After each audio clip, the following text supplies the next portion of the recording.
Hello guys, তোমরা সবাই কেমন আছো? আশা করছি তোমরা সবাই অনেক ভালো আছো। তো আজকে ছিল আমাদের জল ঢালা। এটা হলো উত্তরপাড়া ঘাট। উত্তরপাড়া ঘাটে আমরা জল ঢালতে এসেছিলাম।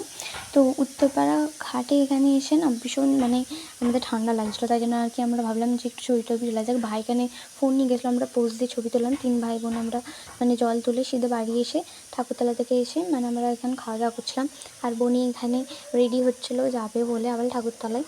তারপরে আমি আর সন্ধ্যেবেলা যাই না, একেবারে আমরা রাত্রি 2টোর সময় গিয়েছিলাম। আর পুজো শেষ হওয়ার পর পিসি আর মায়েরা প্রসাদ খাচ্ছিলো এখানে। তারপরে কি বাপি আর বোন এখানে দাঁড়িয়ে ছিল যে কখন টোকনটা আমার হাতে ছিল, যেহেতু টোকনটায় আমাদের মিষ্টি দেয়। তো মিষ্টিগুলো এখনও নেওয়া হয়নি। দেখো টোকন নিয়ে আমরা বাড়ি ফিরে গেলাম। আর মন্দিরে এখানে ভীষণ লাইন লেগে গিয়েছিলো, কারণ এইসব ঠাকুর বিসর্জন হয়েছিলো আমাদের। আর তারপরে এই প্রসাদগুলো সব কাটার নিয়ম ছিল, ঠিক আছে। তো এখনও অনেক দেরি হবে, তাই জন্য আমরা আর কী করলাম, 3 জনে মিলে তিনজনে নয়, সবাই মিলে আমরা বাড়ি ফিরে গেলাম। তো আজকে আমি তো ব্লগটা এখানে শেষ করছি। Video like comment share subscribe করে দেখা হচ্ছে তোমাদের সাথে পরের ভিডিওতে। Bye guys.